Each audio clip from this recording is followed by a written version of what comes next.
Buenas tardes a todos, bienvenidos a este webinar. Soy la doctora Andrea Fiavane, presidenta de la Sociedad Médica de Chile, y tengo el agrado de estar hoy día en una de nuestras sesiones de conversación y discusión de casos con especialistas.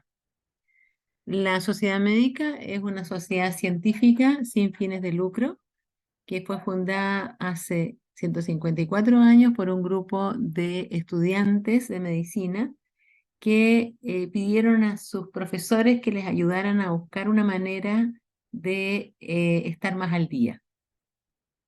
Nuestra sociedad se fundamenta en 4 pilares.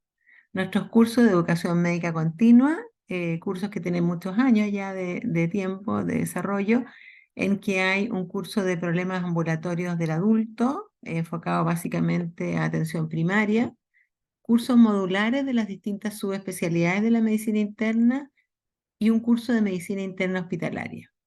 Los invitamos a todos, son cursos de muy buen nivel, con un grupo de trabajo que lo organiza muy importante. Tenemos nuestra revista médica, que el año pasado cumplió 150 años, la revista habla hispana más antigua. Es una revista que nos enorgullece y que estamos en profundo plan de mejora. Así que esperamos que la lean, que la busquen y que participen y publiquen. Y estamos a puertas de nuestro congreso anual. Una de las actividades que nosotros destacamos mucho, una vez al año nos juntamos todos y conversamos temas de alto interés. Este año, entre los días 27 y 29 de septiembre, nos vamos a juntar en forma híbrida en un congreso que han preparado los doctores Felipe Carrillo y Cristian Jerez, en el que la esencia del tema es profundizar en algunos aspectos de la medicina interna. Hay muchos speakers de buen nivel, se los recomiendo mucho. Y nuestro cuarto pilar es esta actividad, nuestros tutoriales, que comenzamos a desarrollar en la época de la pandemia y que hemos podido ir haciendo una vez al mes con universidades, con centros formadores, con hospitales y con nuestras filiales. Vamos en forma alternada con distintos presentadores y hoy día tenemos el enorme agrado de tener con nosotros a la doctora Claudia De Filippi. La doctora De Filippi es una gastroenteróloga de muy buen nivel. Ella es la presidenta de la Sociedad Chilena de Gastroenterología. Ella es profesora asociada a la Universidad de Chile, se desempeña en el Hospital Clínico de la Universidad de Chile y en la Clínica Las Condes, y tiene una gran virtud que nos va a mostrar hoy día. Ella es especialista en temas de reflujo gastroesofágico. Nosotros, nosotros no sabemos poco, honradamente sabemos poco, sabemos algunas cosas que nos quedan de lo que aprendimos y algo que leemos por ahí. Entonces, tener el agrado de tenerla con nosotros y que nos profundice sobre este tema, yo creo que va a ser súper importante. Así que voy a dejar con ustedes a la doctora De Filippi y les comento que tenemos un pequeño problemita técnico hoy día, por lo cual el ejercicio de votar las preguntas a lo mejor no nos va a resultar, pero vamos a aprender igual porque la doctora nos va a enseñar igual. Así que, doctora, suya la audiencia. Muchas gracias. Hola, bueno, en primer lugar, agradecer a la doctora Fayane y a la Sociedad Médica por estar en esta actividad junto con ustedes. Algo que a mí me apasiona mucho es la docencia y poder transmitir lo que uno hace. Y con mucho cariño hoy día voy a mostrarles algunos tópicos de reflujo que me parece que es importante como destacar. Y vamos a ir viendo estos conceptos fundamentalmente a través de un par de casos clínicos.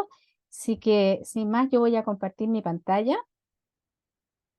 La voy a poner ahora en grande para que podamos ir revisando. Así que la idea hoy día un poco que hablemos acerca del reflujo gastroesofágico refractario, que es aquel reflujo que a veces no anda tan bien con nuestras terapias y como ustedes saben, son ustedes los internistas o los médicos de medicina interna los que dan este primer manejo de los pacientes con reflujo.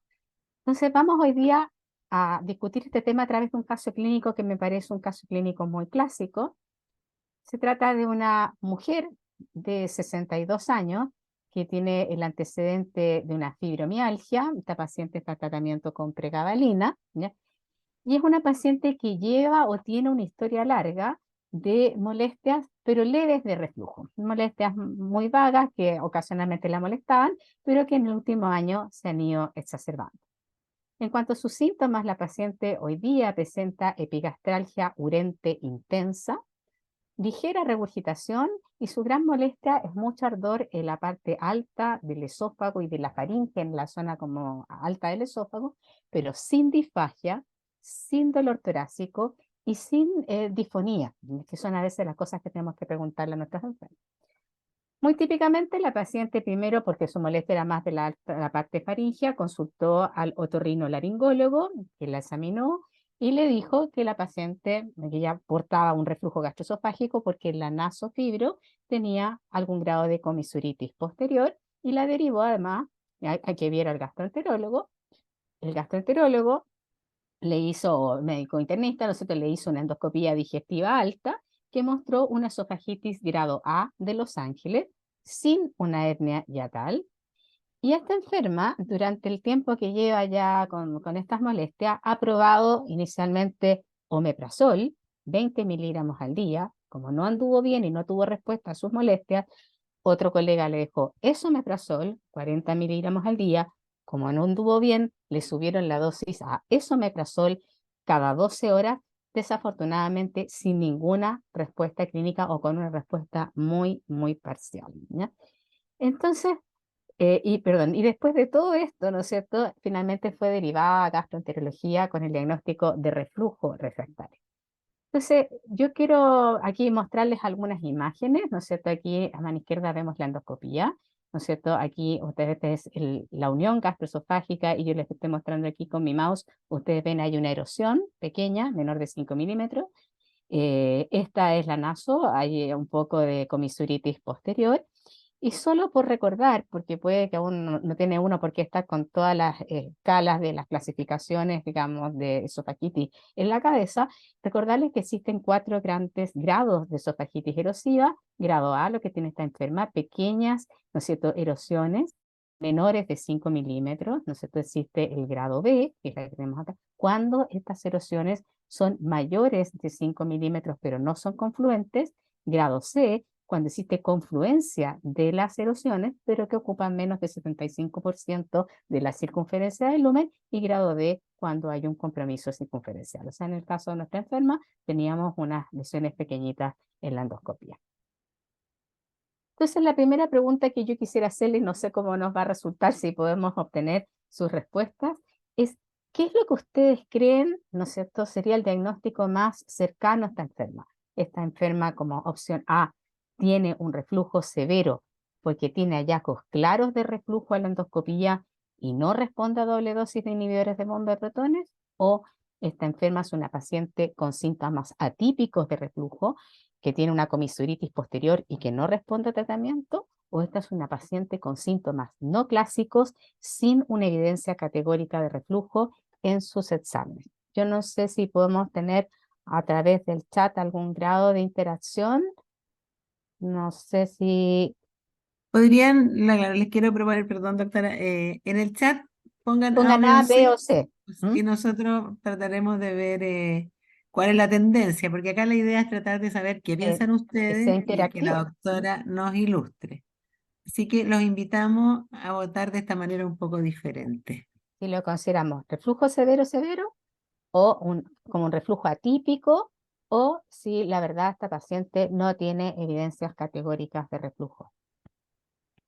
¿Qué es lo que Y vamos a ver ahí un ratito a ver si vamos logrando tener alguna?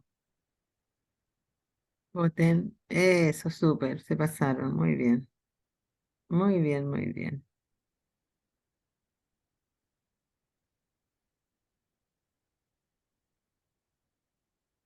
Yo estoy haciendo aquí como, ¿ah? Estamos haciendo números aquí. Sí, a ver, Gana B, doctora. sí, parece que gana la D. ¿Mm? La B y Yo la otra le- opción que votaron es la A. No votó la A, nadie por la C. perfecto. ¿Mm? Eso. Bueno, yo les voy a contar cuál es la respuesta más probable, ¿ya? Ups, estoy tratando de, no se me quedó pegada, me pasaba de... La respuesta correcta, la verdad, que es la que no votaron, ¿ya? ¿Qué es la respuesta C? La verdad que vamos a conversar, esta enferma tiene síntomas muy severos de reflujo, pero no tiene hallazgos claros a la endoscopía, se los voy a comentar más adelante, y no tiene síntomas atípicos de reflujo porque no tiene tos, ni disfonía, ni carraspera, tiene molestia alta en la garganta, ¿ya?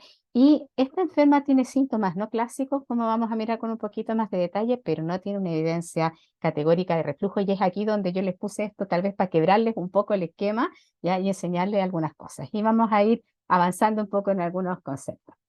En primer lugar, este problema de que los pacientes tengan síntomas de reflujo y no respondan a los inhibidores de bomba de protones es extraordinariamente frecuente en la consulta.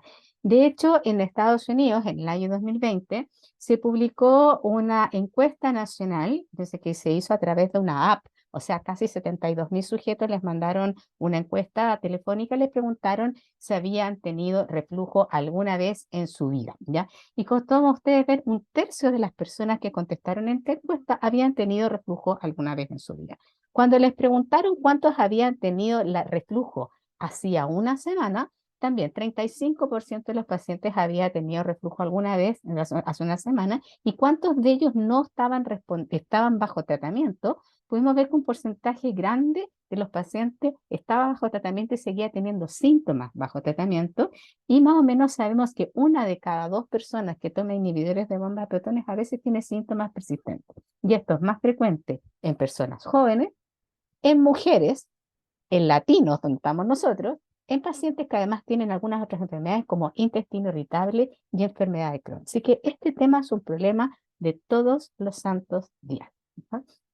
Ahora, quiero comentarles que cuando hablamos de reflujo refractario, este es un término que desafortunadamente en la literatura se usa de una forma extraordinariamente laxa, ¿ya?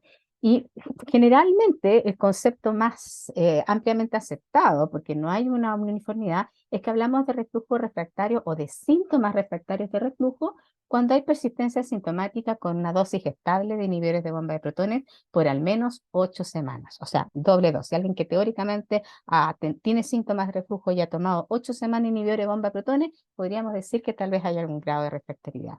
Y el primer concepto que quiero darle es que en este grupo de enfermos tenemos dos poblaciones absolutamente diferentes.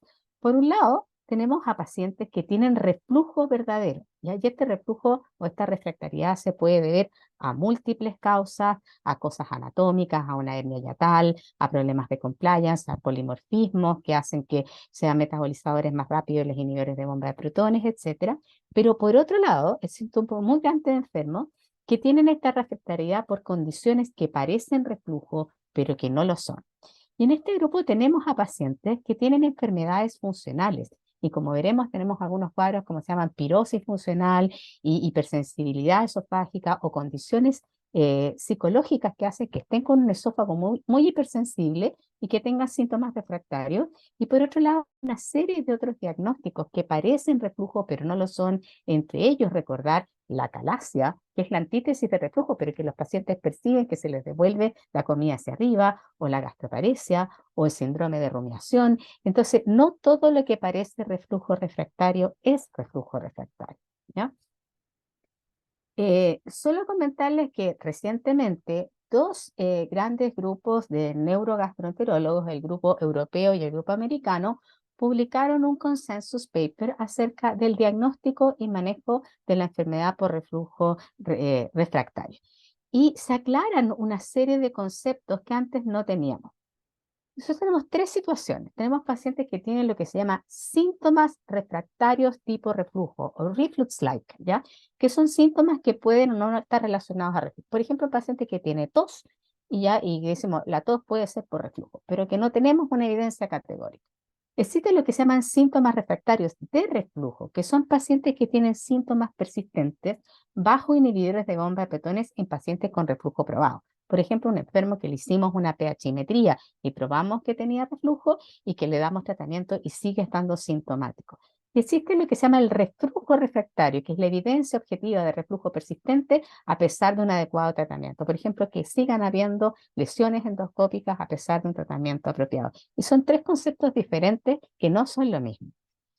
Y Para que ustedes sepan, en el día de hoy día el reflujo se maneja con un criterio diagnóstico que se llama el consenso de Lyon, y la evidencia objetiva de reflujo según este consenso es la presencia de esofagitis erosiva C y D de Los Ángeles, no esofagitis A o B, la presencia de estenosis péptica, la presencia de un esófago de Barrett largo mayor de 3 centímetros y un tiempo de exposición ácida normal en la pHimetría superior a 6% en 24 horas de un pH bajo 4. ¿Ya? Y la persistencia de esofagitis B en la endoscopía luego del uso de inhibidores de bomba de protones también pudiera ser indicativo de un reflujo persistente.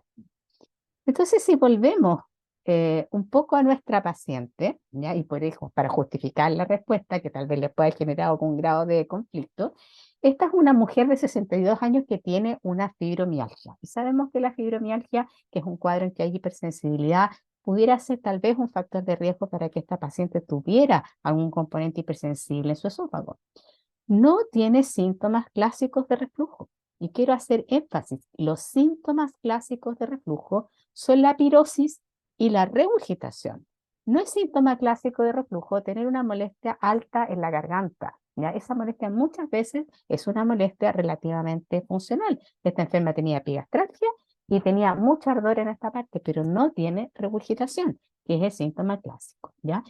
En la endoscopía, la paciente tiene una esofagitis grado A de Los Ángeles y no tiene una hernia yatal, no tiene una esofagitis B, ni una esofagitis C, ni un Barrett, ni un trastorno anatómico severo del esófago, ¿ya? Y es refractaria a los tratamientos. Entonces, ojo con estos enfermos que a veces creemos que tienen un reflujo súper complejo, pero que pudieran ir por un lado diferente. Solo recordarles que en la fisiopatología del reflujo hay algunas cosas que son muy importantes. Para tener reflujo de verdad, la gran mayoría de los enfermos requiere tener una unión gastroesofágica con algún grado de compromiso o tiene un compromiso anatómico, y recordar que la hernia yatal es una condición que muchas veces favorece, pero no necesariamente es sinónimo de reflujo, y que se requiere muchas veces tener una unión gastroesofágica incompetente para tener reflujo. En estos instantes, uno de los problemas que nos está generando tener muchos pacientes con reflujo es la obesidad, y hay que acordarse que el aumento de la presión abdominal que se ve en los pacientes obesos es un factor que favorece el reflujo, porque vencemos, ¿no es cierto?, esta unión gastroesofágica que a veces no es tan buena. En algunos pacientes puede tener importancia la debilidad muscular, o sea, tener algún trastorno motor del esófago en cuanto a hipocontractibilidad, pero no es el trastorno más importante. Y tener en claro que muchas veces es un esófago que está inervado, y que temas de hipersensibilidad esofágica y de sobreestimulación del eje intestino-cerebro, que estos pacientes están hipervigilantes o sensibles o ansiosos, puede ser un factor que puede ayudarnos con los síntomas. Entonces, si vamos a la pregunta 2, ¿ya? Teniendo dudas, ¿no es cierto? Esta enferma tal vez no es tan categórica, tan clásica. ¿Qué tipo de reflujo podríamos realizar en ella para aclarar la génesis de los síntomas de esta enferma? Para saber si tiene o no tiene reflujo, si es hipersensible o no. Y les he puesto 4 opciones: una radiografía de esófago, estómago, duodeno, una manometría esofágica y un estudio de pH sin inhibidores de bomba de protones, es decir, off therapy, una cintigrafía esofágica o un estudio de pH impedancia bajo tratamiento con inhibidores de bomba de protones. Y les pido, igual que lo hicimos con la pregunta anterior, si pudieran ir respondiendo. Vamos, atrévanse para que aparezcan ahí las respuestas. Anímense. Ahí están apareciendo. No importa si uno se equivoca, porque la gracia es ir aprendiendo, ¿no? Y viendo por qué uno puede pensar que es una opción mejor que la otra. Ya tenemos por lo menos 10 respuestas, así que vamos a ver. Muchos, unos pusieron B, Muchas otros B pusieron y un par C, de D. Claro, un B y un par de D. D. Bueno, aquí estuvimos bastante mejor, ¿ya? Sí, voy a tratar también, se me pega ahí. La correcta es la B, ¿ya? La radiografía de esófago, estómago, duodeno es un examen que la verdad, fundamentalmente lo que sirve es para aclarar la anatomía. Ya, si yo tuviera alguna duda, ¿no es cierto?, de que alguien tenga una hernia yatal, por ejemplo, es un examen útil en ese sentido, pero no es un examen que nos ayude a cuantificar o a evaluar si hay reflujo, ¿ya?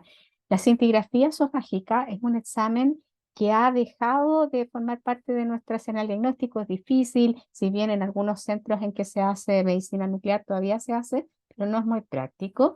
Y eh, la manometría esofágica, como veremos, nos va a ayudar en esta enferma a ver la presión del esfínter y otras cosas. Y los estudios de reflujo en esta enferma, que es una enferma en que no tenemos claridad, no tenemos una evidencia categórica, la enferma tiene reflujo, tienen que ser hechos sin uso de inhibidores de bomba de protones, porque si lo hacemos con inhibidores de bomba de protones, no vamos a saber lo que tiene la paciente de base. Y eso es un error que uno ve muchas veces cuando le derivan pacientes para estudios de pHimetría, que se los derivan con inhibidores de bomba de protones y nosotros les sacamos los medicamentos antes del estudio para poder darles una respuesta. Entonces, yo quiero mostrarles a ustedes, cuando uno tiene una duda fundada o quiere ver por qué un paciente es refractario o quiere saber por qué no nos va bien, estas son las herramientas diagnósticas con las que contamos, ¿ya?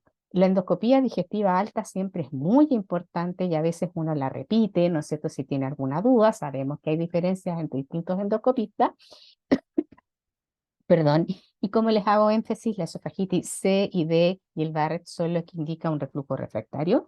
También la endoscopía nos puede servir para excluir algunas otras causas que parecen reflujo, pero que no lo son, y especialmente la esofagitis eosinofílica. ¿Ya? La esofagitis eosinofílica, la endoscopía da a veces un aspecto bien clásico, como de un esófago como que parece como una tráquea, lo que se llama un esófago felino, y en pacientes hombres alérgicos, atópicos, puede ser un diagnóstico diferencial importante, y también la endoscopía puede servir para ver la presencia de una hernia yatal.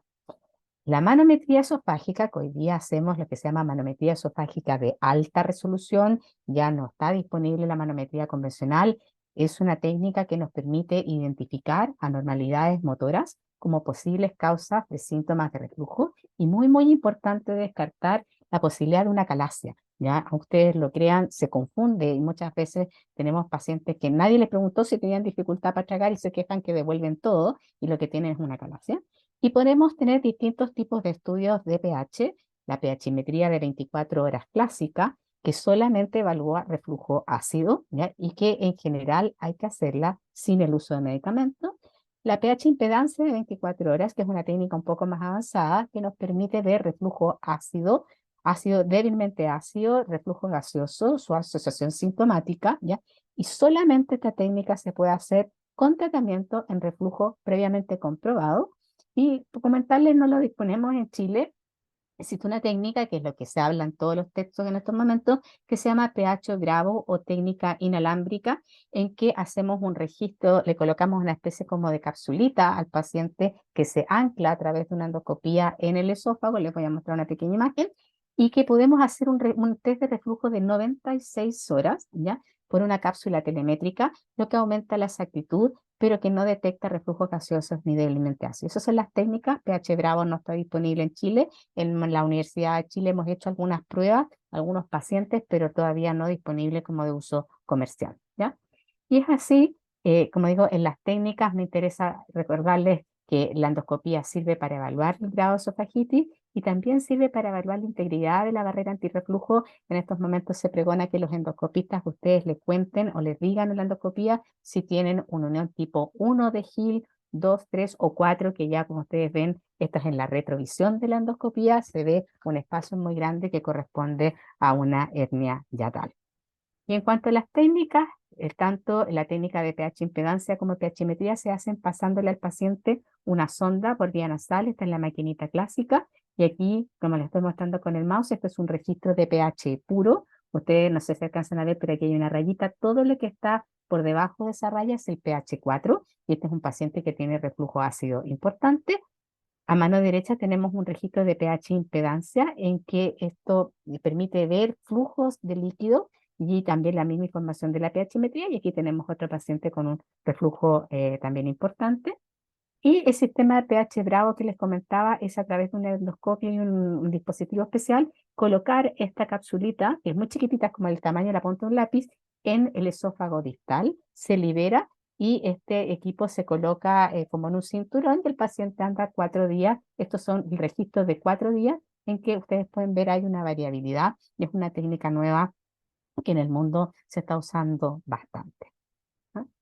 Y solo recordarles que según el consenso de Lyon, que es nuestro método diagnóstico hoy día, la evidencia concluyente para reflujo es en la pH o pH impedancia, un tiempo de exposición ácida mayor al 6%. Consideramos que un paciente no tiene reflujo cuando el tiempo de exposición ácida es inferior al 4%, y hay pacientes indudablemente que son borderline o con evidencia no concluyente o que le llamamos zona gris. Y como ustedes ven, esofagitis C y D es una evidencia concluyente de reflujo, A y B borderline, y por supuesto esos son los datos que en estos momentos nosotros manejamos para hacer diagnóstico. Bueno, en nuestra enferma finalmente se le hicieron estos estudios y esta es la manometría esofágica de alta resolución. Ustedes ven, son técnicas muy bonitas hoy día con imágenes en colores, pero la manometría fue una manometría normal. Este es la unión gastroesofágica que tenía una amplitud normal de 26 milímetros de mercurio, o sea, esta paciente no tenía un esfínter hipotensivo. Las ondas, que son las que tenemos acá, las ondas peristálticas eran 100% normales, tanto en posición supina como en posición sentada. Le hicimos diversas pruebas que son para ver si el paciente tiene reserva esofágica y fueron completamente normales y no presuriza. O sea, esta es una manometría esofágica normal y solo para mostrarles acá, esta es la sonda que utilizamos en el día de hoy día. Y le hicimos también una pH impedancia. ¿Ya? Ustedes ven aquí está el pH 4 y tiene bien poquito reflujo, ¿ya? Tiene un tiempo de exposición ácida del 3%, 25 episodios de reflujo, pero quiero destacar algo que a veces los internistas y los mismos gastros a veces no saben, que el paciente cuando se hace uno de estos exámenes va marcando en la máquina los síntomas que tiene y nosotros vamos viendo qué pasa antes de los síntomas. Y esta enferma nos marcó 9 veces la presencia de acidez y 8 veces 2 minutos antes había tenido un episodio de reflujo, por lo tanto se considera que es un síntoma asociado, y había tenido regurgitación en 2 veces la marcó y el 50% estaban asociadas. Esta enferma, a pesar de que tiene un tiempo de exposición ácida normal, es capaz de detectar episodios de reflujo fisiológico, los SENSA, ¿ya? Entonces, la tercera pregunta que yo les quiero hacer, habiéndoles explicado un poco los exámenes, con los resultados de estos exámenes, ¿cuál ustedes creen que es la conclusión que tiene esta enferma? Esta paciente tiene un reflujo ácido patológico leve como opción A, tiene una hipersensibilidad esofágica como opción B, el estudio está mal hecho porque no muestra reflujo a pesar de síntomas severos, o la paciente tiene lo que llamamos pirosis funcional. Los dejo ahí para que puedan ir votando. Anímense, anímense, vamos.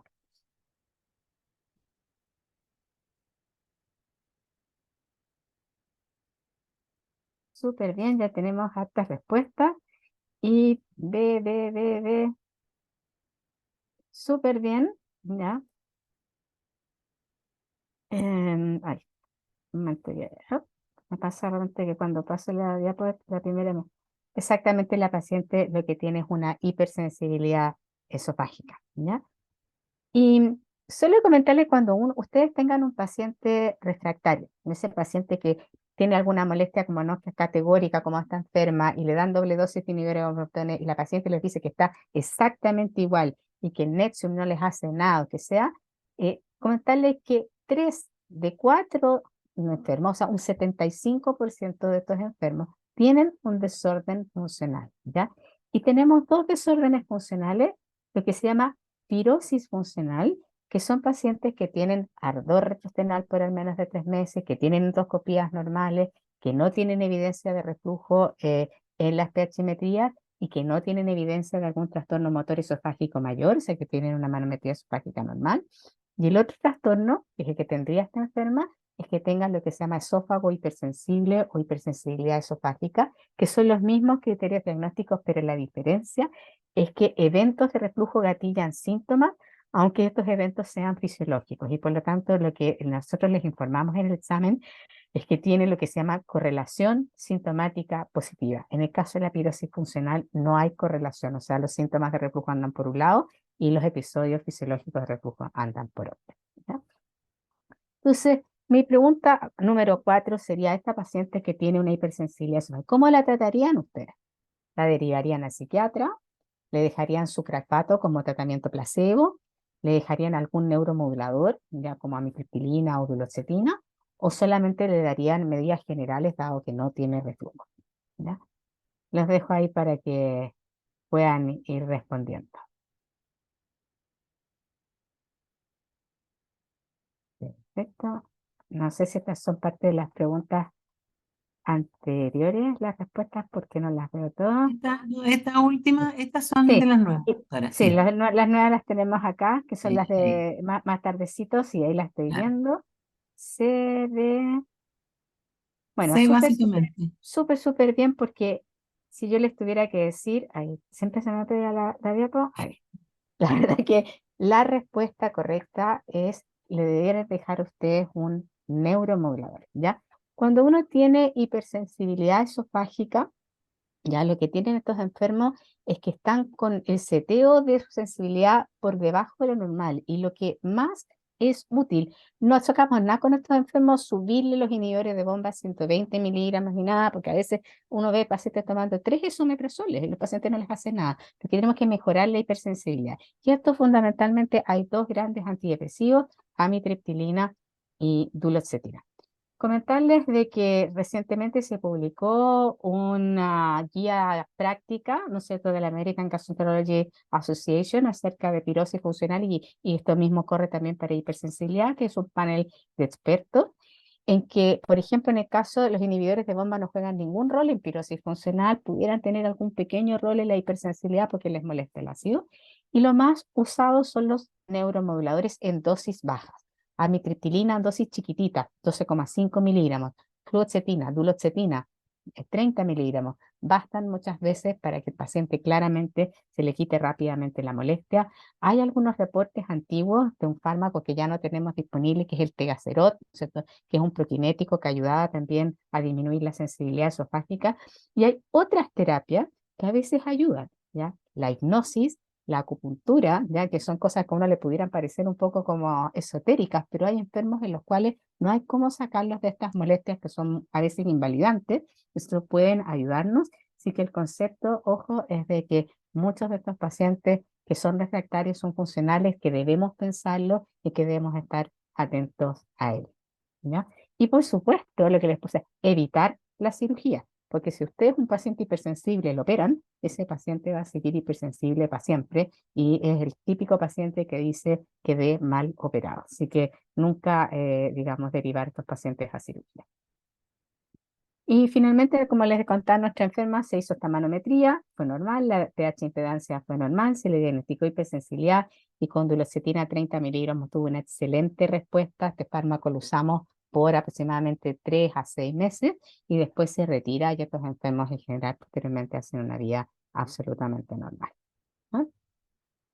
Les quiero mostrar un segundo caso porque tenemos tiempito. Lo vamos a hacer rápidamente. Es un varón de 50 años, estaba aquí con sobrepeso, que consulta por pirosis o regurgitación de varios años de duración, sin disfagia, sin síntomas respiratorios. Y la endoscopía, como la vemos acá, tenía una esofagitis grado C y una hernia yatal de 3 centímetros, como podemos ver en la retrovisión. Se le dejó tratamiento con inhibidores doble dosis con respuesta parcial de los síntomas, pero se le hizo una endoscopía de control a los 6 meses y persistía con una esofagitis grado B, ¿ya?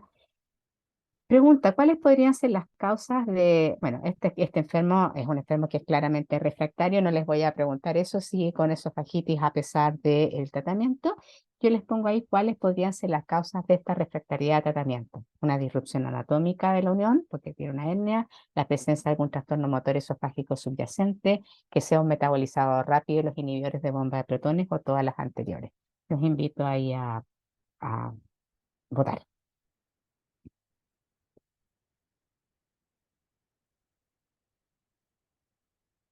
Bueno, parece que es más o menos obvio, pero todas las anteriores, y vamos a ver cuáles podrían ser las causas de esto, ¿ya?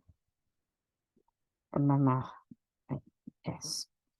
¿Y qué estudio ustedes creen que requiere este paciente para poder decidir apropiadamente un tratamiento óptimo en un paciente que sabemos que tiene reflujo? Si un estudio de pH 24 horas, una manometría esofágica de alta resolución, una radiografía de esófago estómago duodeno o una manometría con una radiografía de esófago estómago duodeno. ¿Qué les parece a ustedes que sería como lo más apropiado?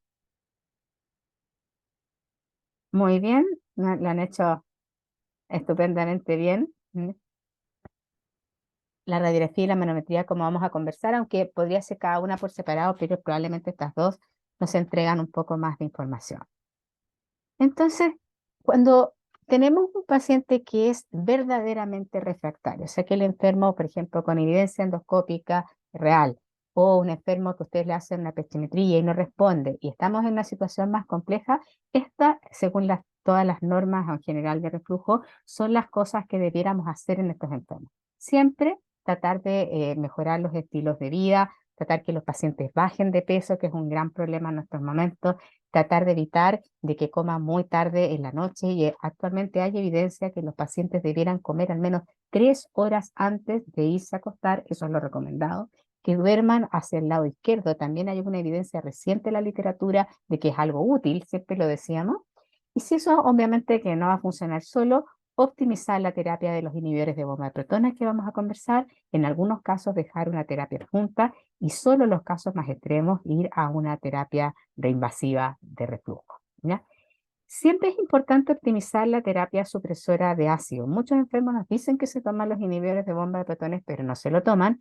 Y solo recordar que todos los inhibidores de bomba de protones, independiente de la marca, son más efectivos cuando se toman antes de la comida, 30 a 60 minutos antes, y que el paciente ingiere esa comida. Es importante no la hora, sino que además coma, ya para bloquear el ácido gástrico que estimulamos con la comida.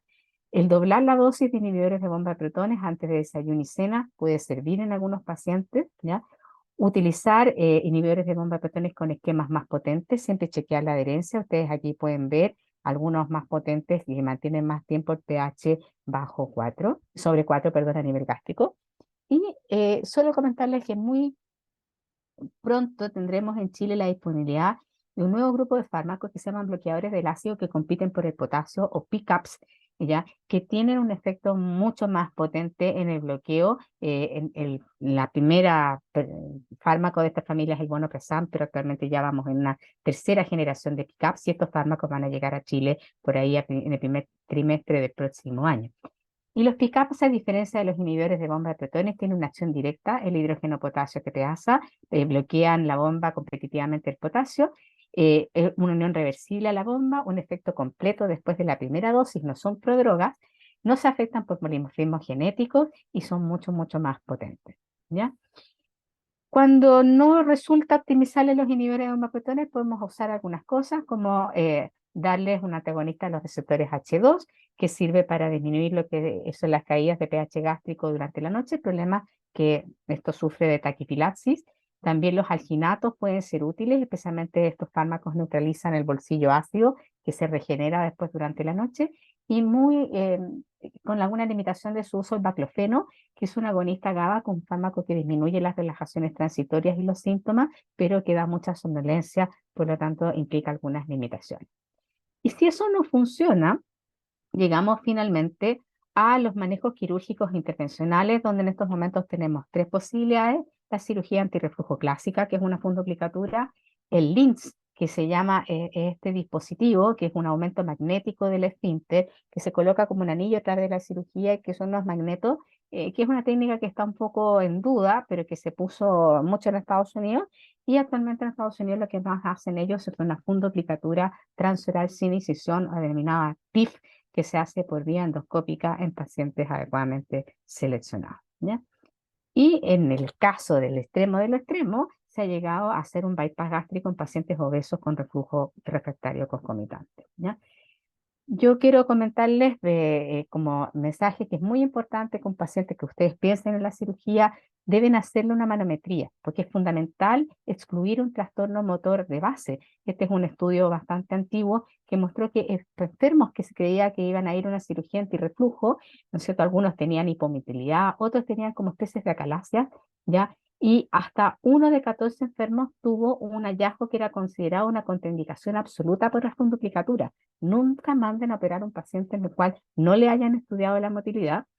Y este es un estudio nuestro, hecho hace unos años atrás, presentado en un congreso, ¿no es cierto?, en que un 23% de los enfermos nuestros tenían un trastorno en la motilidad esofágica. Estos eran pacientes derivados para cirugía y en los pacientes entre más esofagitis tienen, C y D, hasta un 57% tenían un trastorno motor versus estadios menores de esofagitis. Que por fin siempre estúdielos antes de derivarlos al cirujano para que no haya algún problema.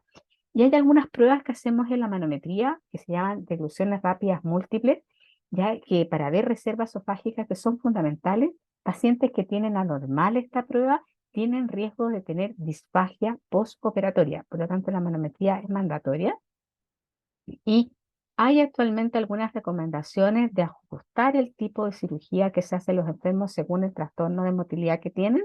Si el paciente no tiene una buena motilidad o una motilidad inefectiva y no tiene reserva esofágica, estos pacientes podrían tener algún grado de contraindicación para un Nissen 360 grados, ¿ya? Pero si los pacientes tienen motilidades inefectivas con reserva, uno tal vez podría hacer una cirugía, no es una contraindicación absoluta, pero lo que se llaman cirugías laxas, como los tupet en 270 grados o los TOR en 180 grados. Entonces, el mensaje es que estos pacientes tenemos que estudiarlos y está absolutamente contraindicado colocar un NITS si el paciente tiene un trastorno de la motilidad. Por eso es que les comento que estos estudios debemos hacerlos previamente, ¿ya? Entonces, como estamos más o menos en el tiempo, para que tengamos unos minutos para hacer preguntas, mis conclusiones de este seminario sería decirles que aunque es frecuente la persistencia de síntomas con el uso de inhibidores de bombas de peptones, no todo síntoma refractario representa reflujo refractario. Y ese es el mensaje que quiero que se lleven para la casa. El hacer estudios funcionales nos permite, entendiendo la fisiopatología, acercarnos óptimamente a la génesis o el origen de estos síntomas refractarios. Seleccionar modalidades de testeo eficientes ayuda a un manejo claro y es importante así diagnosticar condiciones que simulan reflujo para manejarlas apropiadamente y manejar el reflujo refractario con las terapias médicas y quirúrgicas que hemos discutido, ¿ya? Y eso es lo que yo quería mostrarles hoy día para que podamos tener un ratito, ¿no es cierto? Y les he dejado mucha información, pero creo que es lo que hoy día podemos contarles desde esta área de la gastroenterología. Muchísimas gracias, doctora. Aprendimos mucho, yo por lo menos muchísimo. Tengo mucho más claro el panorama que antes. Espérame que estoy con un problema con ver las preguntas. Eh, Mientras la doctora trata de ver las preguntas, yo tal vez les voy a aclarar algo, porque a veces cuando yo hablo con los becados de medicina interna de mi hospital o con los fellows de gastro y les hablamos de hacer estos estudios, a muchos les parece como un poquito como ciencia ficción. Ya una vez alguien me dijo, manometría, ¿qué es eso? Y más de alta resolución, esas cosas existen en unos pocos hospitales, pero yo quiero comentarles que eso no es así. Los estudios manométricos de alta resolución en estos momentos están disponibles en muchas partes de Santiago. Se ha capacitado gente y eso también ha sido uno de mis más leitmotiv en la vida de que estos estudios no estén solo en Santiago, en estos momentos en Antofagasta. Se está contando con estudios, hay un grupo de gente que lo hace para los hospitales del norte. Tenemos un colega capacitado en Puerto Montt, pero que está tratando de montar las técnicas, se hace en Punta Arenas. Entonces, la idea es un poco que esto no sea algo exclusivo de Santiago, ¿ya? Y que ojalá en más hospitales de la red pública contemos con las técnicas. Hay varios hospitales que lo están tratando de adquirir.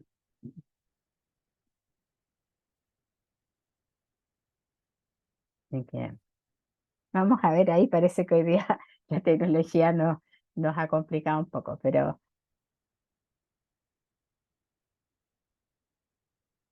no sé, doctora, porque yo no sé si usted puede mirar abajo en su, como yo se me desapareció el icono de pregunta. veo los Eh, participantes, sí, el la chat, compartir pero pantalla, sí, pero lo teníamos. yo puedo ver, pero no veo ninguna, no veo preguntas yo como que pudiéramos contestar, a menos que tal vez a través del chat puedan hacer las preguntas. Claro, Porque o sea, pero eso, es súper importante que háganlas por el chat y deberían aparecer acá al lado, pero las no, vamos no, a ir viendo. las vamos a ir viendo. Bueno, yo le voy a empezar a preguntar algunas cosas, doctora, mientras se anima el público un Sí, poco. siempre somos un poco tímidos todos siempre de preguntar cosas. Sí, claro. Eh, Cosa que fui sacando, porque puso ahí usted el sucralfato como placebo. ¿Es placebo el sucralfato? Esa es la No, pregunta. no. No, indudablemente que el sucralfato no es un placebo, ¿ya? Pero es un fármaco absolutamente sintomático, ya que en reflujo tiene poco rol, ¿ya? Y, Ya. y la verdad que es importante porque el sucralfato lo que produce es como una especie como de película protectora en el esófago, y si nosotros usamos sucralfato con inhibidores de bomba de protones, el sucralfato no sirve. El sucralfato para poder, si uno tuviera alguna pequeña erosión, a veces lo usamos, por ejemplo, nosotros en personas que han tenido, no sé, un cuerpo extraño que molesta, requiere de pH ácido para su acción. Entonces, debería ser usado absolutamente solito, ¿ya? O sea, usar Ok. sucralfato con inhibidores de bomba de protones no tiene mucha utilidad. Eso, Diferentes son los alginatos, por ejemplo, el ya. Gaviscon, y perdone que diga una marca, pero es el único Sí. alginato que tenemos, tiene un rol porque produce, nosotros con el inhibidor de bomba de protones, a veces suprimimos la producción ácida, pero no le Ajá. suprimimos 24 horas. Entonces, durante la noche o hacia las horas de la noche, si lo tomamos en la mañana, que es la hora que más bloqueamos bomba, se vuelve a generar ácido nuevamente y se produce lo que se llama un bolsillo ácido, que está en la parte proximal del esófago. Y lo que hacen los alquinatos, y por eso es que a veces lo recomendamos con una terapia ayudante en la noche, es que al tomarlo, bajan, por decir, generan como una película por arriba del bolsillo ácido, lo desplazan un poquito hacia abajo y cuando el paciente se acuesta, no tiene esta posibilidad que este nuevo Sí, ácido que se claro. resecreta, digamos, se produzca. Por eso es que sí se utiliza como una terapia ayudante a los inhibidores de bomba de protones. ¿Mm? Ok. Ahí Aquí tengo alguien algunas escribió algo, preguntas. sí, qué bueno. Alguien escribió acá y la voy a leer, dice, doctora, para el caso de neuromoduladores, para el caso de la paciente usada pregabalina, ¿esta misma debería presentar respuesta o no sirve para la pirosis funcional? La verdad que la pregabalina en el esófago no es el mejor de nuestros fármacos. En el fondo, yo la verdad que no la utilizo para nada en el esófago, ¿ya? Y sí, claramente los antidepresivos en dosis bajas tienen un efecto muy, muy importante. Y al revés, tal vez esa amitriptilina o esa duloxetina, que son fármacos que los usamos fundamentalmente porque son muy buenos en el dolor, ¿ya? Pudieran tal vez servir al revés, hacia la fibromialgia. Yo no me dedico a ello, pero como nosotros vemos muchos pacientes que tienen cuadros funcionales, intestino irritable, fibromialgia, reflujo, a veces este es un fármaco uniforme que nos ayuda a todos. Lo que sí hay que tener cuidado de no sumar fármacos porque a veces el enfermo está con una cosa y la otra cosa y la otra cosa quedan súper sedados, ¿ya? Pero hay que tratar sí, hay que tratar de ajustar los fármacos y nunca se nos tiene que olvidar que somos internistas y por lo tanto nosotros tenemos que ver al paciente en globo, no solamente en una patología puntual. Alguien preguntó por ahí muy bien, domperidona o símiles, Querida. alguna sutilidad. La verdad que en el día de hoy día, del año 2023, los prokinéticos no tienen ninguna utilidad mayor en el reflujo. Cualquier guía que ustedes lean de reflujo, refractario o no refractario, la verdad que no son de utilidad, ¿ya? Porque la gran mayoría de los pacientes que tienen reflujo no tienen un trastorno motor, ¿ya? Y en Chile tenemos, me van a perdonar la otra, pero tenemos un gran error. Todos los pacientes con reflujo, el que sea el más usan doble dosis de inhibidores de protones y todos están con domperidona, ¿ya? Y todas las guías internacionales dicen que los inhibidores de bomba de protones deben ser usados en dosis unitaria, es decir, un esomeprazol de 40, un omeprazol de 20, un lasoprazol de 30, esa es la dosis unitaria, y sin prokinético. Solo pacientes que tengan algún trastorno de hipomotilidad probado podría servirnos la domperidona o un paciente con alguna gastroparesia, pero la gran mayoría de los enfermos la verdad sirven muy, muy poco, ¿ya? Y todos los enfermos están tomando domperidonas a pastos y la verdad con utilidades muy, muy, muy parciales, ¿ya? Le preguntan Alguien, también, doctora, por las medidas generales, sí, los respecto a medidas alimentos, la corrección generales, de alimentos. etcétera. Sí, a ver, la verdad, en un paciente que tenga un reflujo leve, ya yo diría un enfermo así como que tenga molestias muy, muy ocasionales y para el 18 se comió 3 asados, 20 empanadas y después, claro, un becado de medicina interna que ha ¿Mm? estado trasnochando y se tomó 200 cafés, el no tomar café, el evitar los picantes puede servir. Pero en un enfermo que tiene una disrupción real de la unión gastroesofágica, la utilidad de las medidas generales dietéticas es muy, muy baja. No es cero, pero es muy, muy baja. Y más aún en este enfermo que está, supongamos, con una dosis o doble dosis de inhibidor de bomba protones. O sea, este pobre paciente que, no sé, que tiene reflujo refractario, que ustedes ya le están haciendo gastar plata y tomar de remedio, y además le dicen que no puede comer nada, la verdad que tiene una utilidad súper, súper parcial. Hay mucha gente que le suprime el café. Hay varios estudios. Yo no digo que el paciente se tenga que tomar 20 cafés al día, pero un cafecito no ultra concentrado en el día está absolutamente permitido, porque con ese grado de bloqueo de ácido, ¿qué le va a hacer un café al paciente al día? Yo creo que tenemos que ser un poco más humanos, ¿ya? Y también de las otras medidas generales que a veces a todos los enfermos, los internistas le dicen que levante la cabecera a la cama, ¿ya? Y Sí. la elevación de la cabecera de la cama está indicada para pacientes que tienen síntomas nocturnos. O sea, si yo, mis reflujos en el día después de comer y en la noche duermo el después, no les hagan levantar la cabeza de la cama. Pero si yo me acuesto y me llega la regurgitación aquí, sí, porque hay muchos enfermos que están durmiendo pésimo por esta recomendación. Los enfermos además se ponen 3 almohadas, ya que cualquiera que haya dormido con 3 almohadas sabe que a las 8 de la mañana las almohadas volaron, por lo tanto no tiene ninguna utilidad.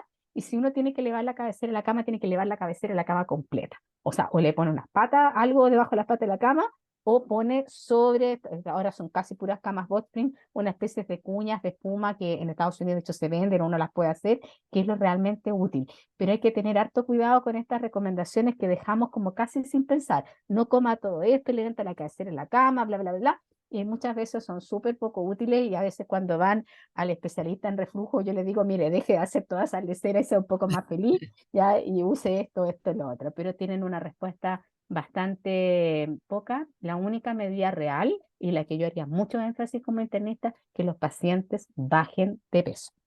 Ya. Basta con subir 3 kilos de peso para que haya un aumento del reflujo, porque eso tiene que ver con el aumento de la presión intraabdominal. Entonces, si debiéramos hacer una medida, esa, ¿ya?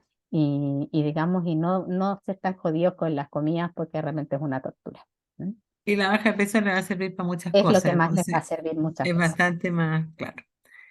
Ah, acá tiene otra que dice, si tengo una lesión erosiva no hemorrágica y además reflujo con pangastritis, test de ureasa positivo. ¿Qué ocupo primero? ¿El sucralfato o el IBP? Si tiene una lesión erosiva no hemorrágica, se refiere gástrica, me imagino, que no caso no veo ya la pregunta, no. No, yo no estoy viendo, no puso gástrica, dice además pangastritis. Será en esófago, yo creo, doctora. Yo creo que si Erosiva, tiene no una hemorrágica. lesión erosiva gástrica, lo más lógico es que use inhibidores de bomba de protones, ¿ya? Y hay que acordarse que las pangastritis crónicas, ¿ya? Son poco secretoras de ácidos, o sea, son enfermos que a veces cuando uno tiene una gastritis crónica no tiene más ácido, tiene menos ácido porque tiene atrofia, ¿ya? Entonces, de todas maneras, si ese enfermo tiene una lesión erosiva en el esófago, lo que corresponde a usar inhibidores de bomba de protones más que sucralfato, que como hemos dicho, en reflujo tiene poco rol. Ok. Acá dice un paciente que está sintomático persistente pese a los IBP, pero que el estudio solo encuentra hernia hiatal, sin esofagitis, ni otros hallazgos. ¿Eso explica la sintomatología, la hernia hiatal? Esa es la pregunta. Podrían algunos enfermos, pero no es sinónimo, ¿ya? Y todo depende también del tamaño de la hernia yatal. O sea, una hernia yatal mini de 1,5 cm podría explicar los síntomas, sí, pero en otros pacientes no. Y por eso que esos enfermos, antes de tomar una decisión, es que hay que estudiarlo. Hay que demostrar si esa hernia yatal está asociada a reflujo y si tiene alguna importancia, ¿ya? Yo haría un llamado a los internistas de que estamos llenos de diagnósticos de hernias yatales, Hoy sí. las endoscopías, ¿ya? Las endoscopías son exámenes a veces mal tolerados, ya si el paciente hace arcada durante, y todo lo que hemos hecho endoscopía, hay pacientes que se hacen una arcada terrible en el examen y uno ve, ¿no es cierto? A veces pequeñas hernias yatales, y cuando vamos a una manometría, la manometría es un excelente examen para el diagnóstico de hernia yatal. Podemos ver dos curvas, donde está la crura diafragmática y donde está el esfínter, que es incluso mejor que la endoscopía. Entonces, muchas veces, cuando vamos a un estudio más fino, podemos decir, mira, la verdad, la hernia o no tiene, o es mínima, o no laxa, pero sí, cuando hay una disrupción, si hay una hernia muy grande, supongamos una hernia de 5 centímetros, eso sí puede explicar los síntomas, puede explicar regurgitación y en algunos casos hay que resolverlo. Yo creo que es caso a caso. Ok. Después habla de estos medicamentos nuevos que nos nombró, bloqueadores de ácido que compiten por el potasio. Dice, cuando lleguen a Chile, ¿habrá que iniciarlos y suspenderlos los IVP a todos los pacientes o tiene un perfil de paciente seleccionado? A ver, los PICAP son fármacos que se usan en los países asiáticos hace muchísimos años, ¿ya? Y eso es importante saberlo. O sea, Corea, Japón prácticamente no usan inhibidores de bomba de protones, usan puros PICAPs, ¿ya? Este fármaco fue lanzado en Estados Unidos el año pasado en el contexto del uso de erradicación de Helicobacter pylori, porque son muy buenos y potencian el tratamiento. Y recientemente la Digestive Disease Week, que es el Congreso Americano en mayo, me tocó estar allá. Prácticamente todas las charlas fueron más de pick up que de inhibidores de bomba proteónica. Yo creo de que no porque algo nuevo aparezca vamos a dejar de usar lo otro, y hay que ser súper juicioso. Yo creo que hay cupo para todo, o sea, no sabemos qué precio van a tener estos fármacos acá, yo espero que no sean muy costosos. Las recomendaciones en reflujo son por tiempos escasos. Yo he hablado personalmente con la gente que viene a promocionar estos fármacos y ellos los usan por 8 a 12 semanas, pero después no sabemos qué. Y yo creo que hay que esperar un poquito, pero la esperanza es de que tenemos remedios mejores, ¿ya? Porque hay mucho temor también del uso de los inhibidores de bomba en los pacientes con reflujo. Y uno ve grandes errores de pacientes que les dejan los inhibidores de bomba y son los mismos médicos los que les suspenden los inhibidores de bomba por una serie de posibles efectos secundarios que realmente no están demostrados. Nosotros no hemos demostrado riesgo de cáncer gástrico, no hemos demostrado riesgo de osteoporosis en mujeres posmenopáusicas, ni de Alzheimer, de ninguna cosa. Ustedes entenderán que en el mundo se usan millones de dosis de esomeprazol al día, ¿ya? Y no estamos llenos de cánceres gástricos ni de demencias, entonces son fármacos que en sus perfiles de seguridad, ya hace 3 o 4 años la FDA pidió algunas instituciones extraordinariamente seguros. Y el reflujo, de verdad, es un cuadro crónico. Entonces, yo creo que va a haber cupo para todo. Vamos a tener que seguir usando nuestros inhibidores de bomba clásicos y tal vez en enfermos que no respondan a los tratamientos. Por ejemplo, un ejemplo, los pacientes esclerodérmicos son enfermos que tienen de repente esofagitis muy, muy severa porque ellos tienen trastornos severos de la motilidad y esfínteres muy débiles. Estos nuevos fármacos pudieran ser una opción o pacientes refractarios de verdad. Pero yo creo que va a haber cupo para todo, pero nosotros tenemos que decirle a los enfermos que van a haber cosas de repente mejores porque se descorazonan en sentir que están usando la dosis máxima y que no tienen respuesta. Y respuesta sí hay. Maravilloso. Acá le preguntan, es un tema un poquito distinto, pero si sospechamos gastroparesia diabética, ¿cómo la podemos objetivar? Ups, se me corrió. ¿Y tiene sentido usar proquinéticos? Esa es la Bueno, pregunta. una buena pregunta. O sea, existe, la gastroparesia es un cuadro no tan frecuente, pero sí en los diabéticos y la gastroparesia más frecuente en todo caso en nuestro medio es la gastroparesia idiopática, ¿ya? Y el método diagnóstico, o sea, lo vamos a pensar no ante síntomas de reflujo, lo vamos a pensar fundamentalmente en síntomas de náuseas persistentes y Ujú. vómitos persistentes, síntomas dispépticos de pesadez y pudiera haber algún grado de reflujo. Y el examen es una cintigrafía de vaciamiento gástrico para sólidos. No existe otro examen, ya esto es un examen que tiene que tener un estándar. El examen debe durar 4 horas, ya y eso es importante porque en algunos centros están haciendo tiempos de vaciamiento gástrico acortados, ya y el examen se le da una comida de prueba, que ustedes saben, una comida que tiene 256 calorías en base a huevo, ya marcado con tecnesio 99M, y se van tomando imágenes a 0, 1, 2 y 4 horas. Y si el paciente tiene una retención de la comida marcada con tecnesio mayor del 10%, a las 4 horas se considera que tiene una gastroparesia. Ese es el criterio diagnóstico actual, ¿ya? El encontrar comida en el estómago en una endoscopía puede ser sugerente, pero no es categórico. Y justamente en una gastroparesia, el tratamiento de base, ¿ya? Y en el diabético va a ser algo súper obvio, súper importante manejar súper bien las glicemias, porque Mm. estos enfermos si tienen mal control metabólico vacían más mal la motilidad, pero uno puede usar fundamentalmente prokinéticos. Los prokinéticos más avalados son la metoclopramida y la domperidona, y digo metoclopramida porque nosotros lo usamos muy poco, pero en Estados Unidos es el único prokinético aprobado por la FDA, ¿ya? Y nosotros en nuestro medio usamos también mucho el levosulpiride, el prucalopride, que son fármacos que tienen un efecto de mejorar el vaciamiento gástrico. Ok. Acá le comenta la doctora Carla Monari, que además le manda muchos cariños y que está muy feliz de Gracias. escucharla nuevamente. Le dice que han llegado pacientes con endoscopías con candidiasis y test de ureasa positivo. Entonces pregunta a ella, ¿hago el tratamiento concomitante? ¿Alguna preferencia antifúngico?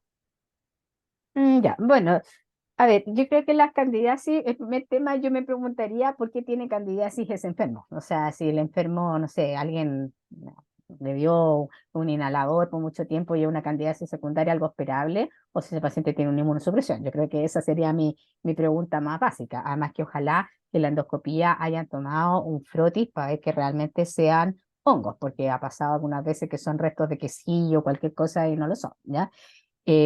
Uno puede usar fluconazol, ¿no es cierto?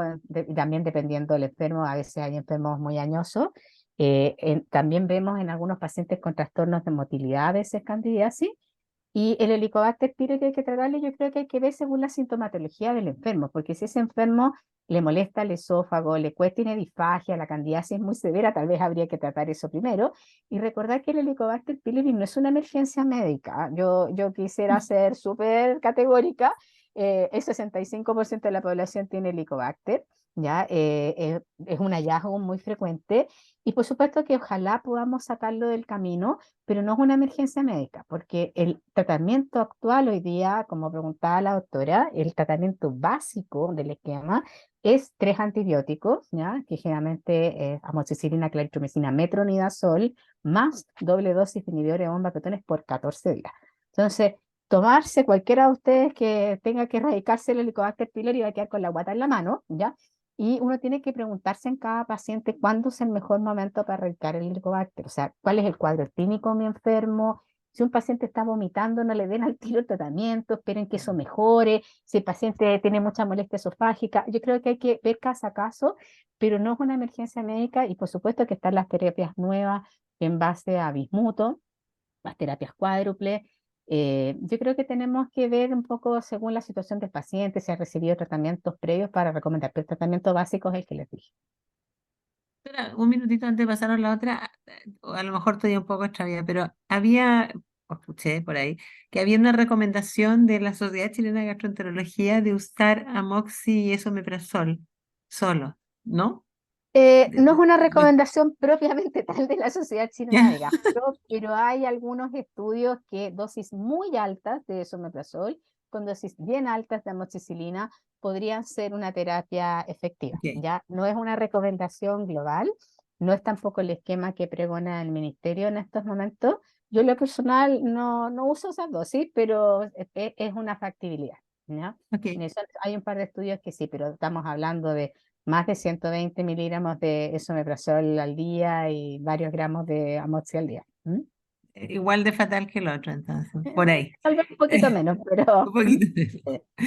eh, En pacientes con esofagitis sin gastritis, pero con test de ureasa positivo, ¿se erradica o no? es una buena pregunta. ¿En qué sentido? De que el Helicobacter pylori y el reflujo son dos mundos aparte, ¿ya? No, en algún minuto, hace mucho tiempo atrás, se decía de que cuando uno tenía Helicobacter pylori y esofagitis, mejor no tratar el Helicobacter, porque al tratar el Helicobacter mejorábamos la atrofia, estimulábamos la secreción gástrica y íbamos a tener más reflujo. Eso se dijo por muchos años, pero en estos momentos no. No hay una contraindicación formal de tratar el Helicobacter pylori si usted tiene reflujo, ¿ya? Pero como diría yo, busquemos el mejor minuto. Tienes que tratarlos separadamente y hago un llamado acá de que ojalá que si uno tiene un paciente bajo 40 años que se le diagnostica el Helicobacter, hagamos un esfuerzo bien grande en ese enfermo de erradicarlo, porque ese enfermo no tiene todavía probablemente ni atrofia ni daño en la mucosa gástrica. Antes al revés, lo hacíamos yo, que soy harto más vieja que usted, no, lo tratamos un tiempo más. ¿Y qué es lo que nos pasaba? Que empezábamos a tratar más tardíamente a los 50, a los 60, cuando ya sí hay algún grado de inflamación. Entonces, en estos minutos nuestra prioridad es ese enfermo joven, si le encontramos el helicobacter, cuando lo podemos saquemos el helicobacter del camino, de manera de que no haya ningún cambio en la histología, ¿no? Así que hay que hacer un énfasis especialmente en los más jóvenes. Maravilloso. Reflujo en la embarazada. Son seguros los IVP, ¿sí? Es un temazo, sí. La verdad que sí son seguros, ¿ya? especialmente los de segunda generación, lansoprazol y esomeprazol. Pero acá tenemos que ir a convencer al ginecólogo, ¿ya? Porque si bien toda la evidencia dice que lo podemos usar sin problema, los ginecólogos se arman un atado al puerto en buque, ¿ya? Y que cómo, que van a usar inhibidores de hormona proteína, entonces partimos que la famotinina y que la cuestión, ¿ya? La verdad que ahí uno tiene que, en la evidencia científica, la verdad no hay problema, pero hay que convencer al tratante de esa paciente que lo puede usar tranquilamente. Ahí el doctor Salinas también le manda saludos, Ah, doctora. muchas Y gracias. agradece la presentación también. La doctora Monari le contestó a propósito del paciente que tenía candidiasis, en que usó, o sea, buscó patología asociada y era un enfermo con un test de ELISA negativo y sin uso de corticoides ni otra inmunosupresión muy evidente. Eso, doctora, yo estoy súper de acuerdo. O sea, el mensaje, sobre todo para los más jóvenes que nos escuchan, es que siempre hay que buscar, porque uno encuentra cándida de repente y no entiende mucho. ¿Qué porcentaje de lo que usted tiene en su cabecita podría ser que hay un porcentaje de pacientes que van a tener cándida sin tener ninguna inmunosupresión Sí, muy la verdad, muy años atrás un colega hizo este estudio ya, como candidiasis en sujetos inmunocompetentes. sí, No es muy alto el valor y nunca encontramos alguna causa. Yo no tengo como en la cabeza la cifra, es bastante baja. Y como ya, digo, sí, ojalá que siempre se pudiera confirmar que son IFA, porque ha pasado que a veces no lo son. Pero sí, existe un porcentaje de candidiasis de sujeto inmunocompetente y uno queda como marcando ocupado, digamos. ¿Mm? ya, ya, súper. Eh, Parece que no tenemos más preguntas. Eh, yo sigo molestándola. El omeprazol, usted nos dijo 30 a 60 minutos antes de la comida. Sí, Entonces, nuestro modelo clásico de tómese el omeprazol en la mañana, ¿no? no. Todo lo que, a ver, yo quisiera recordar algo que siempre mis becados se ríen de mí porque yo les hago una clase, pero cuando este timing es importante, ¿ya? Nosotros cuando tomamos el omeprazol o lo que sea, y yo voy a hablar de que omeprazol, pero son todos los inhibidores de bomba exactamente iguales.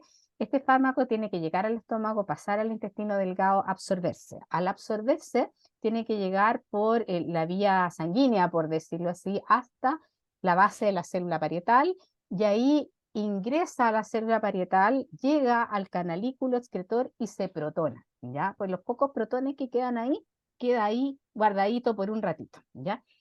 ¿Y cómo nosotros logramos que el fármaco actúe? Porque está metido en el canalículo, y ¿no es cierto? Y las bombas de protones, cuando nosotros no comemos, están en unas vesículas en el citoplasma de la célula parietal, ¿ya? Entonces tenemos que hacer que estas dos cosas se junten. Entonces, ¿cómo lo hacemos? Estimulando la secreción gástrica. ¿Y cómo estimulamos la secreción gástrica? Comiendo. Al comer, nosotros cambiamos la conformación de la célula parietal. Estas vesiculitas donde están los inhibidores de bomba protones se van hacia la membrana, se exteriorizan y ahí el inhibidor de bomba protones que está digamos, en el canalículo se pega y lo bloquea, ¿ya? Y el tema es que el inhibidor de bomba protones no está eternamente ahí, dura 90 minutos, ¿ya? O sea, no es que si yo me lo tomé y 4 horas más tarde como, ya el inhibidor de bomba se perdió ahí. Entonces, esta relación de la media hora a los 45 minutos es súper importante para que yo lo absorba, llegue donde tiene que estar, coma, estimulo la secreción gástrica y junto estas bombas de protones que llegan al canalículo con el inhibidor de bomba de protones. No se olviden de eso, porque en todos los hospitales yo veo, no sé, omeprazol 20 cada 12, y el 20 cada 12 a cualquier hora, ya la enfermera lo Claro. pone a la hora que quiere. Y nosotros, esa es una falla de tratamiento. Ya en la compliance, no solamente se lo tomó, a qué hora se lo tomó, cómo se lo tomó. Y si tenemos que elegir una vez al día, el uso es antes del desayuno y no antes de la cena. ¿Y el por qué? Porque como durante la noche no comemos, reclutamos o formamos más bombas de inhibidores de bomba de protones durante toda la Sí. noche. Y al tomar el desayuno, bloqueamos más al estimular la secreción gástrica que si lo hacemos en la noche que ha habido la producción de múltiples bombas. Eso es una norma aquí y en cualquier parte con el esomeprazol, lansoprazol, pantoprazol o lo que sea. Vale, yo se me ha aprendido mucho, doctora, hoy día, ¿no? Pero Bueno, vamos a ojalá salir muy mejorados. para que lo hagamos mejor. ¿Mm? Muy bien. Oiga, doctora, yo puro agradecerle en realidad porque ya la hemos interrogado profusamente con No, muchas cosas y hemos aprendido, así que de verdad, súper interesante el tema, un tema que de verdad sabemos poco en general. Los gastroenterólogos deben saber más, pero seguramente usted sabe muchísimo más que la mayoría de los gastroenterólogos, sin duda. no. Pero el común de las personas, su explicación es bien simplona de lo que es reflujo y no, y yo creo que hemos aprendido mucho con los dos casos, además súper ilustrativos, súper diferentes y muy claros. Así que un montón de Sí. gracias, Yo muy magnífico. contenta, doctora, de participar acá. Sé que es un tema que se maneja complejamente, ya y yo tengo peleas con mis propios colegas gastroenterólogos, así que da lo mismo si uno a nivel de medicina interna tiene alguna pequeña falencia. La gran mayoría de los enfermos se manejan bastante bien, pero son estos pacientes más difíciles, los que cuesta más. Y yo encantada los dejo en general, bueno, yo, muchos saben, trabajo en el Hospital Clínico de la Universidad de Chile, donde tenemos un laboratorio específico de enfermedades funcionales. Así que cuando ustedes tengan alguna duda, chiquillos, manden un correo, contáctense a algún amigo, hagan preguntas. Yo creo que es la mejor manera porque sabemos que es un tema complejo. Ayer estábamos en una reunión con la doctora en otras instancias y nos hablaban que habían tantos pacientes con reflujo mal manejados que nadie los veía, y capaz que sus enfermos sean funcionales y lo podría haber manejado, ¿no es cierto?, atención primaria o, no sé, su médico de cabecera, ¿no es cierto? Yo creo que por eso que hay que tener cuidado y por eso que quise conversar de este tema y no de otro tema, porque me parece que puede haber una ganancia en la información y cualquier cosa de mí que necesiten, encantada de poder ayudarles. Muchísimas gracias, doctora. Obviamente, muy bien elegido el tema y aprendimos mucho. Así que muchas gracias de nuevo. Y muchas gracias a los asistentes. Encantada y ojalá que la doctora siga con sus tutoriales que sabemos que son muy Sí, bienvenidos y que son, yo creo que un gran aporte para todos. Yo a ver si sí, algún día puedo también estar en alguno, pero a veces uno por falta de tiempo, porque todos tenemos que aprender de las otras especialidades de la medicina interna. sí. Pero doctora, están en la página, así que los puede Sí, ahí mirar, las porque vemos. de verdad Ya, son de muy buen nivel. Así que muchas gracias. sí. Muy bien, pues buenas noches Un a todos. abrazo, muchas gracias y buenas noches. Felices fiestas.